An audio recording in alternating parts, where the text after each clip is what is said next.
हमारा टॉपिक ये है कि हम ऑब्जर्वेशन जब करते हैं या फिर हम कुछ समझना चाहते हैं तो हमारे माइंड में ऑलरेडी बहुत सारे प्री कंसीव नोशंस होते हैं, ऑलरेडी बहुत सारे थॉट्स रिलेटेड होते हैं, बहुत सारे वर्ड्स रिलेटेड होते हैं जो हमें एज इट इज़ रियलिटी को नहीं देखने देते. Even when we talk about career या फिर मार्केटिंग, तब भी हम सिचुएशंस को इतना नहीं देख पाते because we already have conditionings about that in our head. तो ये हमारा आज का टॉपिक रहेगा. आप बताइए. आपने बताया था दैट जब आप कॉलेज में थे and until the age of probably 28 जब आपकी हेल्थ भी ठीक नहीं थी एंड रिलेशनशिप्स भी, जो आपने अपने एक सेशन में बताया था, तब आपकी इंटरनल वर्ल्ड बहुत अच्छी नहीं थी but you are a very successful entrepreneur.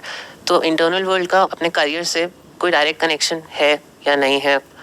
नहीं है, क्योंकि ऐसे बहुत सारे लोग हैं जिनके पास में फाइनेंशियली बहुत पैसा है लेकिन इंटरनल वर्ल्ड की अगर बात करी जाए तो इंटरनल वर्ल्ड या उनकी जो पर्सनल लाइफ है उसकी धज्जियां उड़ी हुई है, तो उसका ऐसे डायरेक्ट कोई कनेक्शन नहीं है. आज हम यही करना चाहते हैं दैट हम चाहते हैं हमारा पहले से ही इंटरनल वर्ल्ड में इतना बैलेंस हो दैट जैसे आपके लिए करियर बहुत आसान है, हमारे लिए वैसा हो जाए. इसमें क्या प्रॉब्लम आ रही है आपको जिसका आप सोल्यूशन चाहते हो इस ब्रेनस्टॉर्मिंग सेशन से? सर आपने एक सेशन में कहा था एंटरप्रेन्योरशिप वर्सेस वो था जॉब, उसमें आपने कहा था कि अगर आप कॉम्प्लिकेटेड से कॉम्प्लिकेटेड चीज़ को भी सिंपल कर सकते हैं तो आप बिजनेस आपके लिए है. तो मैं हमेशा से एंटरप्रेन्योर बनना चाहता हूँ but I am not good at making things simple. मैं तो कॉम्प्लिकेट कर देता हूँ. तब से मुझे था कि जैसे सर ने कहा है I want to make things simple as possible. तो वो डायरेक्ट कनेक्शन है. सिंप्लिसिटी जिसके माइंड में है वो बहुत जल्दी सक्सीड हो सकता है. हम एक्सटर्नल की इनफैक्ट बात ही नहीं कर रहे. जो वर्ड्स है ना, माइंडसेट और वो सब एटीट्यूड, हम उसकी तरफ नहीं जाना चाहते. वी आर मोर अबाउट कि जैसे आप क्वेश्चनिंग करते हैं, जैसे आप सुनते हैं, अगर हम वो हैबिट्स डेवलप करें, हम ऑफिस में भी नहीं है, काम भी नहीं कर रहे हैं, वो हमारे को करियर में कैसे हेल्प कर सकता है? आप बताइए, आपका क्या टेक है? मेरा भी सिमिलर टू हिम ही टेक है कि जब हम कुछ भी ऑब्जर्व करते हैं इवन इन करियर, तो हम उसको आपकी तरह नहीं देख पाते. अगर मैं बिल्कुल क्लियरली बोलूँ तो हम उसको अपनी तरह देखते हैं और हमारा विजन क्लियर नहीं है. तो आप जैसे देखते हैं इट इज़ डिफरेंट फ्रॉम हमारी स्टैंड पॉइंट या फिर हमारा way of looking at situations. So all I am saying is the way you are clear in your head, तो how can we develop such a clear mindset और clear headedness कि हम आगे सिचुएशंस को अपनी किसी भी एस्पेक्ट ऑफ लाइफ में, रिलेशनशिप्स, करियर, उनको बहुत क्लियरली देख पाए. एक एग्जांपल लेते हैं. आप लोगों ने मेरे सेशंस में ड्राइविंग के बारे में बहुत सुना है बट आपको ड्राइविंग नहीं आती है. आपने प्रैक्टिकली कभी ड्राइविंग नहीं करी है.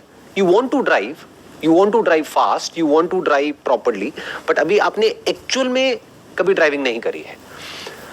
तो आप मेरे से ये क्वेश्चन पूछ रहे हैं कि सर आप इतना एफर्टलेसली ड्राइव करते हो, हम कैसे करें? तो उसका जवाब ये है कि पहले आपको ड्राइव करना पड़ेगा. अगर आप 20 साल पीछे चले जाओ और मेरे से एक्सपेक्ट करो कि मैं इतना क्लियरली सोच लूं, तो वो पॉसिबल नहीं है.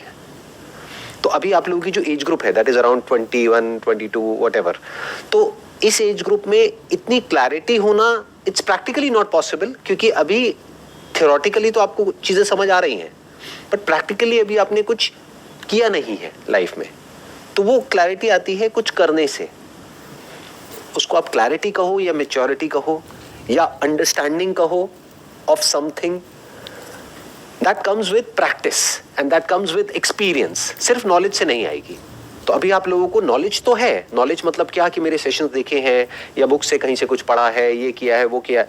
नॉलेज तो है बट प्रैक्टिकली अभी कुछ इतना अचीव नहीं किया है लाइफ में. तो जब प्रैक्टिकली कुछ कर लोगे तो कॉन्फिडेंस भी बढ़ता जाएगा और क्लैरिटी भी आ जाएगी. तब तक कंफ्यूजन रहेगा. जैसे आपने कहावत सुनी होगी, nothing speaks louder than success.